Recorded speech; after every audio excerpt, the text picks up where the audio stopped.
Janet Fogg, welcome back to the Rocky Mountain Writer Podcast. Thank you, Mark. It's good to be here. It's great to have you. And boy, I saw you were working in Kindle Vella and that whole brand new platform that Amazon has opened up. And I thought we have to have somebody on here to explain it all to us because it's such a brand new idea. And of course, we want to hear about lots of other things you have going on. But I think we just want to dive right in on Kindle Vella. All right. Tell us what inspired you to check out this whole new approach to publishing stories, and then give us an idea of what it is. Well, I will do my best. In April of last year, in the midst, of course, of the depths of the pandemic, I received an email from Amazon. You know, we all do when we've been publishing on there. And it said I was invited to be an author on their new platform, Kindle Vella, which I didn't know anything about. So I looked at their website and I was invited to be a beta author.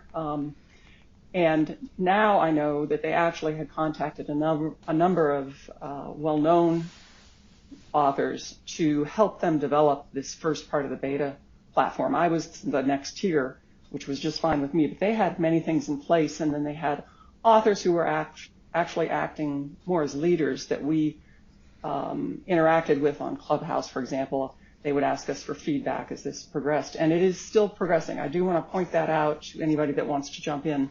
I think a lot of the feedback that we've given to Amazon has been appreciated, and some changes have been made by them, but it's also moving an aircraft carrier. It takes time.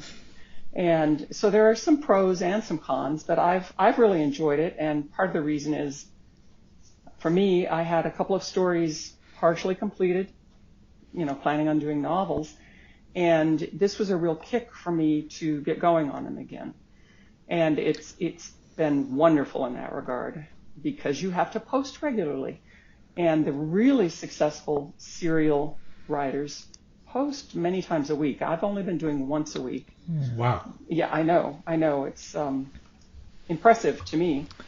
But I've always enjoyed new things, so I jumped on in. And when I joined, the platform hadn't launched to the public yet. It was all still focused on the writers and what it was going to look like, how it was going to work. So this was April, and we kept hearing at that point, well, we're going to launch the books, launch the stories midsummer. So that's all we knew. But I started going ahead loading episodes so that I would be a little bit ahead of the game. And then as June rolled around, there was more clamor to know what was going on. And finally, Amazon did tell us just 2 days in advance that July 16th it would launch to the public, to readers.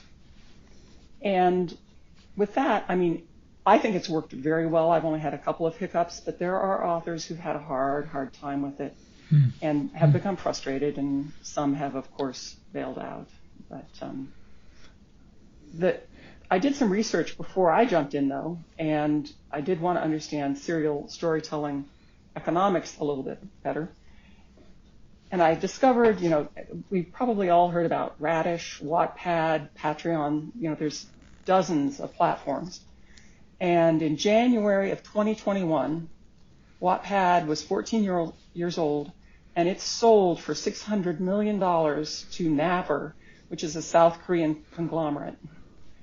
Naver is the publisher of Webtoon, which launched in 2004, and it features primarily comic strips. They have 67 million users in that comic strip. So you can see the reason Amazon wanted to get into this. It's huge worldwide. Yep. Now, Vella is designed for the mobile app, right? Yes, it is. It's meant to be a mobile thing. It's meant to be like, you know, is it still 5,000 words or less per episode? That's correct. 600 to 5,000. Yes. And you basically, it's like waiting for the bus. That's what you can read in that. Yes, sitting in the doctor's office, just get a little bite. Now, there was one of the hiccups there when they first launched it. It was only available on iOS and on the website, on Amazon's website. Just about a month ago, I want to say, it became available on Android. but it's also not available worldwide, neither to authors or to readers. They're edging that way. I saw on the forum the other day a Canadian author had inquired, and Katie P. Sam, who's great, she moderates the community forum. She said, we're working on it. So I think their goal, of course, is to go worldwide and to tap into all of the readers that like that little bite of fiction every once in a while. Yeah. KDP, Kindle Direct Publishing. Right. Mm-hmm. So Kindle Vella is part of KDP then? Yes, it is. Gotcha. And that was another little hiccup when it first launched in July. There was no tab for it, no page tab for it on Amazon. So it took several months before you could go to Kindle Vella and then see, oh, what's this? Or excuse me, you'd go to Kindle and then you'd see a Vella tab. So that even, everything's happening slowly, but it's getting there. How about from your author page, is there an indication that you're also available on Kindle Vella? No, that's one of the complaints that we all believe will change in the future, but right now there is no link between my author page on Amazon and Vella. Now, a lot of people have been doing a post, essentially a blog post, so it will show up in that series of images that shows up next to your main author photo. It takes a little bit of work, but you can get it to post on Goodreads, which is interesting. You can use the ASIN. So, that's one downside, especially for authors who have existing readers. So. Right.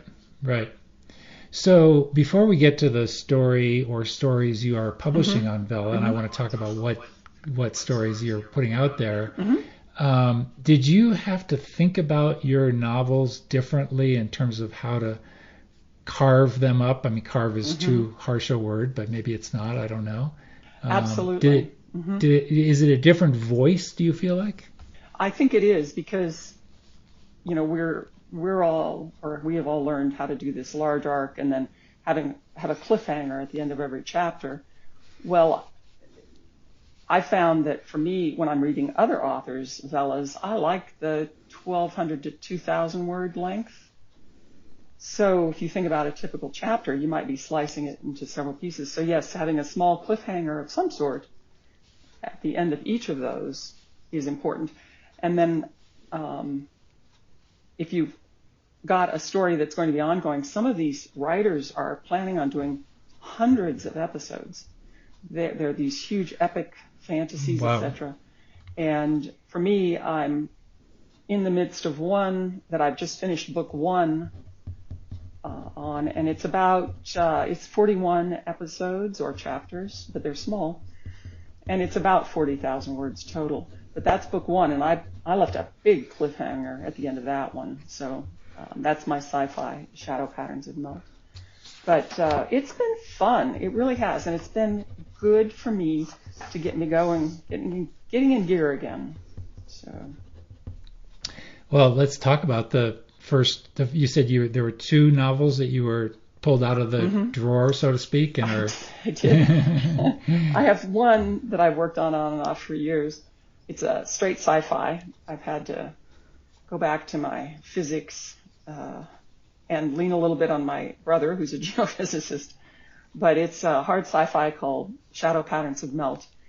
And it's essentially, it's a space drama with two individuals in space who it's normal to jump wormholes from system to system. That's sort of a given. But one of my characters, the woman Nyala, her father actually was one of the pioneers in doing that. And as there is some drama and escalation and tension and things go awry, they discover you can actually travel through time through the wormholes. And so that's a big part of the story. And it's been really interesting for me to go back and read about all of these researchers' theories and try to apply it in a logical fashion, even though I am not a physicist, but I don't want people scoffing at me too much when I try to explain my idea. So that's the one I'm really excited about, and that will continue.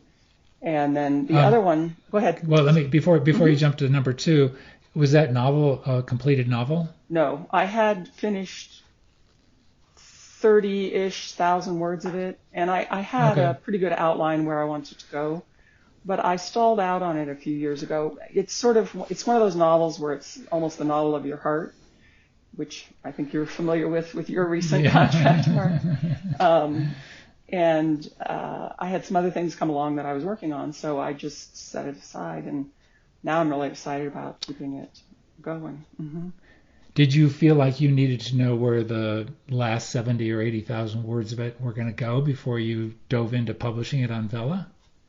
I had a rough idea. I'm a pantser anyway. Yeah. So I have a rough idea where it's going. Yeah. Yeah. Mm-hmm. And how far into the 30,000 words are you in terms of releasing the general story out there on Vella? Are you? Well, I just marked my first. It's like 40-some thousand words. I just marked the first book complete, but there's a major cliffhanger at the end of it, so it's just called Book 1. Okay, I got you. So you did finish the story. The Book 1. No, well, it's a big cliffhanger. I mean, my hero and heroine have escaped the clutches of the villains, temporarily anyway, and Book 2 will resolve some of that. What's going on, and they'll have to, of course, be proactive in solving some of the difficulties they've encountered. But I don't want to say too much, Mark. No, we don't. And before we get to the second story that you're working on, I'm just wondering, do you have the rights to be able to pull all of the Vella content back and publish it as a book if you chose to do that? And I want to make sure I mention that. That's something that I believe all of the beta authors have been successful at changing Amazon's mind about. There are 2 points there. One is, since the very beginning, Amazon made it clear that they did not want anything that had even been partially published on your website to be published on Vella. It had to be new content, except with the caveat that if it was behind another paywall, that was okay. So if you were on, spinning around, if you were on Patreon and charging for it there, that was okay. You could then publish it on Vella. But if you had published even an excerpt on your website of saying, this is my story and here's the first chapter, just read it and tell me what you think, their bots catch it when they're going through their review process. And so they want new content. But the thing we changed quite a few months ago, we can now, for example, the reason I've marked this as Book 1, 30 days after my last episode has been published, I can then publish it on KDP also as a novel. So they're still getting, of course, their money, their share of the book royalties, with it being a standalone there. So that's acceptable. And the process of going through the Vella production schedule and sort of forcing you to say, okay, here's my story, that actually is to your benefit because it helped you finish a book that you had not previously finished. Right. But I'll be able to leave it on Vella and also have it on KDP. That's great. And again, before we get to your next story, does the Vella platform come with artwork, cover artwork for your pieces? Okay. And in fact, I pulled the specifics so I could share that. You provide a square image that is, let me find those specs here real quick. Where is that? It's a single image for the cover. They have a template. I'll go ahead and show you, Mark, even though you might have seen it already. I have it set up on my iPad. Hold it up to the video. Yeah. And I'll see it. So, hold on. I apologize. Drum roll. There it is. Ta-da. So, back a little further. There you go. Yep. So the V is their standard template, and the title and the author is standard. So you supply a square image that's 1600 by 1600 pixels that's no more than 2 megabytes. And then they use it for that round image. Okay. And they use a color in the image for that V for Vella background on every single one. So that's all standard. That's great. You cannot put any images in the story. There are a lot, I just say quickly, there's a lot of frustration by many authors. I'm fine with it, but the formatting is very simple. One thing we just had added recently is you can finally center text. We couldn't even do that in the early months. But you can't add any other images, and you can underline, you can do italics. It's very simple looking because you're going to be reading it on your phone, so they want it uniform. Mm-hmm. Right. Excellent. Okay, story number 2. What's the other book? What's the other story you're putting out there? The other one, pardon me, is called Bright Shining as the Sun, and it's a story I actually started also a number of years ago, and it was almost completely drafted, but it needed more work. And it is a faith-based piece with a main character who is a pastor in a church, and he hears glorious music one day during his sermon and speaks to his congregation about miracles. And it's the challenges he has after that with, of course, the press, whether was he really speaking God's word or was he hallucinating because his father had dementia. So it's really his challenges to try to cope with what happened to him. And I started posting it on Vella a little later than Shadow Patterns, but it's been doing all right, and I'm pleased with it too. Yeah. I have it posted through March already. I'm trying to stay ahead of the game. And is that story ready to go? Do you have the whole thing written? I have to work on, I have the first 2/3 and about the last 20%. I haven't finished the 10% in between yet. But I know what's happening, and I hope to finish that next month. So it'll be ready to go. So does Kindle Vella give you an idea of your readership and how it's going? Excuse me. They do have a platform, a separate dashboard essentially. You can look at, see your daily reads. Readers have the opportunity at the end of every episode to give you a thumbs up if they liked it. And then they're crowning faves every week. So as a reader, once a week, I can choose my faves of every one I'm reading. And the people that get multiple crowns are featured essentially as bestsellers. So if you were to go to the platform, they would show of sci-fi, these are the ones, in the top 250. And there, of course, been glitches with that too, but it's working fairly well now, I think. Yeah. And you can look at your royalties every day. And I might mention that briefly, if that's all right with you, Mark. Yeah, sure. I pulled an example. So if we think about the royalties we earn, whether traditional or indie, we all have a rough idea what we're going to make per book. So for my example, I pulled one episode of Shadow Patterns, which is called Full of Spit. And it's only 616 words, so a reader would expend 6 tokens to look at that. And I'll talk about tokens more in a second. So if you read that, Mark, I earned 3 cents. Whoa. Oh, my gosh. I know. Just here. Stay in your chair. I got some change here. That is 50% of the revenue that Amazon earned. That's the other thing. We earn 50%. That's pretty good. With 2 caveats there. One is, for example, it's available on Apple. Apple gets their percentage. Then we get our 50%. But for an 80,000 word novel, that 3 cent read would be about $3.90 in royalties for me. So that's not that bad. No. Not that bad. No. And then the other thing that Amazon has been doing, well, 2 things. One is you as a reader, if you sign up to start reading Vella, you'll get 200 free tokens. If you're a Prime reader right now, some of them are receiving 500 tokens. that's a little out of the blue, and none of us understand how you're selected. But for those 200 tokens, you can go look and read however many episodes are the equivalent. When I signed up for Vella, it was very clear in the TOC that the first 3 episodes of my stories would be free to readers, period.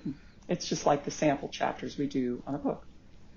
Then Amazon decided to do these free tokens on top of that, and there was a brouhaha. And so they backtracked, and up to now, and we believe through March, they're actually paying authors for that. So if somebody wants to read some of my work, I'm still getting compensated for it. That'll end the end of March. I'll still have the 3 free episodes, but if you're gifted these free tokens by Amazon, I'm still getting paid right now. But the other thing that's been very lucrative, and I'll just share my numbers with everybody, Amazon offered all of us, the beta authors, bonuses that were going to be allocated based on, of course, some mysterious algorithm they have. But it's reads, faves, likes, your volume, how many episodes you have ahead. And those have been very nice bonuses. For December, for example, they had a pool of $650,000 that was allocated to the beta authors. We don't know exactly how. But I mentioned my first episodes posted in the middle of July, or that's when they launched it. So since then, through December 31st, I've made $723 for my 2 stories, which are not complete yet, but that includes the regular royalty and my bonuses. So that's not too bad, really. Well, and they're still there. They're still going to be found by readers going forward. The more you get out and draw people in, and And as we go international, right now not having that readership is hurting some royalties. But it's been very nice. And Amazon's intending on continuing the bonuses. Of course, they're not committing, but right now it looks like it's going to move forward. Maybe sort of the last question I have about Vella, but unless you think I'm missing any key overview kind of, I guess I do have 2 questions. One is, I assume you've also gone over and done some Vella reading. Yes. Have you found that experience? Have you been enticed into a different way of thinking about story? And I have been so impressed with many of the stories. I'd say most of the stories I've read. Great authors. And I might also add, I've been writing for a long time. I would say the enthusiasm level of the authors on Vella in the forums and on the Facebook groups where we're all supporting each other has been amazing. And I think it shows in their writing. They're enthusiastic writers and they're good writers. So yes, there's been a few not so good, but I'm impressed. I really am. Yeah. And writing and reading in little bites has been fun. Of course, you can binge read if somebody's got a lot of episodes up. Yeah. So that works fine. And this is all genres. There's all genres and nonfiction. Yeah. And I might also mention one other thing. Some people are taking advantage of and some aren't. You can add an author's note at the end of every episode, up to 200 words, as I recall. And I've been doing that. You can add, you can suggest some of your handles, like for Instagram or Facebook. You cannot put an active link in the author's note. But that's been fun for me, too. Yeah. So thinking about Rocky Mountain fiction writers, and I know you know our universe very, very well. You've been around for a long time, right? Oh, yes. Do you think that most writers should stop and take a look at this? Do you think there's a certain kind of writer who this might be better suited for? I am seeing, as far as genres, I think romance is very successful, and fantasy is very successful, I think sci-fi right after that is doing well. You can also do erotica, and I'm also seeing quite a few writers who want to do something unusual outside their norm, and they're doing Vella under a pen name. So I think if you have a story that you started and then put away because you've been publishing just cozies, but you have something cutting edge over here, maybe it might be the right choice to give it a try. Mm-hmm. Might be a little freeing in a way. Yeah, exactly. It's direct publishing. It doesn't. It's basically you're the gatekeeper, correct? Mm-hmm. On the quality, and if the quality's not there, the readers will not be there. But exactly. Yeah, interesting. Wow. So I've really had a great experience, and the couple of hiccups I had with Amazon were resolved right away. I had no problems getting in touch with their support group. Yeah, that's great. Fixed. Yeah. Mm-hmm. Well, excellent rundown. Well, Janet, we also want to just check in with you on. You're so unassuming, Janet Fogg. You're so unassuming, but you always have lots going on. So I believe I heard something about a university press also in your future. Yes, I've been blessed to have been published traditionally and indie in both fiction and nonfiction, and now I'm trying another new opportunity. For many years, I've been helping a friend of mine who was also a business partner for many years work on a memoir about his days of learning to be a cowboy. He's an architect, a very successful architect, and he had always wanted to do that. So he kept journals the whole time. He and his family were involved in both first finding a ranch and then him becoming a cowboy.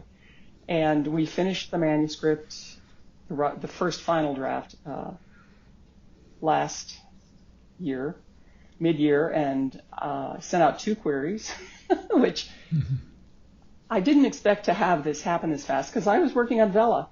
I expected, we'd send out queries for months. But the second press, which is called Bison Books, and they're an imprint of University of Nebraska Press, made us an offer. And our final submission is coming up February 28th, so it should be published next year. And it's called, right now, I believe the title will stay, it's 20 Miles of Fence, Blueprint of a Cowboy. Nice. So it's been fun learning how the university presses are different than the nonfiction presses that I've worked with. Mm-hmm. Yeah. Mm-hmm. What can you encapsulate that in a few? What are the main key points? Very specific guidelines as far as format, photos or illustrations, footnotes, endnotes, citations, things that I hadn't really had to cope with before. But they have pretty good guidelines, and then the internet's great. You can go look up a sample. But so far the editor's been wonderful to work with, and he always says just email us if you have questions. So. Mm-hmm. Are you writing this on a contract basis for this individual, or did you decide to split the advance? We're doing 50-50, so I'm getting full credit. It's by Bob West with Janet Fogg, so both of our names will be on the book. And that's great. Mm-hmm. And what else you got cooking in fiction? No. Isn't that enough? Short stories, fiction, co-writing with your partner. I think, Mark, I've written a couple of military histories with my husband, and I still have cooking on the back burner there, doing a few more books about the 359th Fighter Group during World War II. I still manage their Facebook page.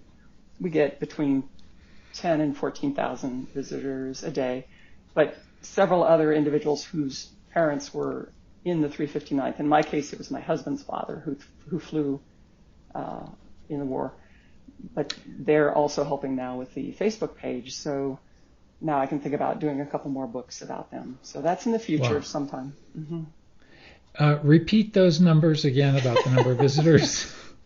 Well, this Facebook page has been going. I've been running it for over 10 years, and we get, I think I looked this morning and it was only about 8,000 visitors this last week. But we post every day. That's the key. That's like that's what you hear on TikTok or Instagram. You have to post every day. And I have done a lot of it myself, but posting every day on Facebook on the 359th Fighter Groups page for 10 years. And we've hit 12 to 14,000 visitors a week. Wow. Wow. Yeah. Wow. That's amazing. So lots of comments and questions and things you're responding to. And just today I finished sending a packet of info by email to an author in the UK. He's written several books about fighter groups, bomber groups, but he is involved in, they have the location of a P-51 Mustang that went down, and it was one of our pilots who crashed that plane. He did live, but he was very injured. But Ian's group is going to excavate the plane now. They have the permits to do it, and he plans to do a documentary on it. So I was sending him everything I could about that pilot, and I actually did track down family members for him too, so that was helpful. Wow. Isn't that fun? Yeah, it's really fun. Yeah, that's great. And remembering our boys, it's been so long now. Right. Yep. Wow. Do you have any tips on the Facebook side of things, just from the marketing outreach kind of? What is the key? You said posting every day, and I know regularity is a big deal. Do you boost? Do you hashtag? Are you a hashtag expert? What's your key there? My success has really only been with the 359th Fighter Group, and that is also driven by there are a lot of other pages. There are 8th Air Force pages. There are Allied Air Force pages. For example, the Allied Air Force page that I'm a member of, they have 78,000 members, I think, last time I looked. So today, when I did the post, I also shared it on their page, and we're getting lots of action on that. So it's sharing on other pages that are active. Yeah, yep. Network. Exactly. Yep. Well, Janet, you just have every day must be a little bit different, and you can say, oh, this is a good fiction day for Vella, or a good fiction morning for Vella, but or maybe this afternoon I'll be editing a memoir, and you have lots of things going on, which is probably good. I enjoy it, and it keeps me hopping, so it's a good thing to have all of these options. And if I'm not feeling like writing fiction, I know I can always work on the 359th Fighter Group, so that's always there in the background. That's great. Well, as we wrap up, we always like to give our guests a chance to promote or recommend one title or a writer or somebody you think needs more attention, or it can be an absolutely ginormous name that you just love. So, well, no pressure there. When we got on, first we're chatting before you started recording, I mentioned I was reading some zombie apocalypse, which see it. I read unassuming. Everything. I read everything. Unassuming. That's what I mean. Unassuming. Yeah, unassuming. So there's a series called Black Tide Rising by John Ringo, and I think it's 4 books, and then there's some subsequent books that are short stories, and then some not really fan fiction, but other authors have written in that universe. And I'm sorry, but I really enjoy it. So look for if you like zombie apocalypse, and the main characters, the heroes are 2 young women. The younger one's only 14 years old, and the other is 15 and 16 throughout the course of the book. And they kick butt. So that's great. Is there somebody else out there writing under the name Paul George? Paul George? John Ringo. I beg your pardon. Sorry. Yes. I was thinking it was more along the lines of Johnny Ringo, who was an old Western. He was a criminal, I think. That I thought maybe this author had chosen that. I haven't researched that, or I haven't tried to find that link yet. But it's just John Ringo. So yeah, well, it was a weak attempt at humor on my no, part. I was apologize. just being obtuse. Well, Janet Fogg, good luck to you down the road. Hopefully, we'll see you at Colorado Gold. Oh, yes. I think we can start talking about, now that it's 2022, we can officially start talking about September for Colorado Gold. I don't know if I'll be there because BoucherCon is at the same time. I heard that from Shannon Baker, too. Yes, you'll have to make a tough decision. But Yeah. Maybe I'll do Friday in Minneapolis and Saturday in Denver. No, boy. I'm just kidding. Your head would be spinning. Yeah. No, and I saw we're moving to a new hotel for Colorado Gold. Yes. So that'll be fun. Yes. Yep. That'll be really interesting out in Aurora. So that's fantastic. Good. Very cool. Very good. Janet, thank you so much. We'll catch up with you down the road. Okay. Thank you, Mark. Take care.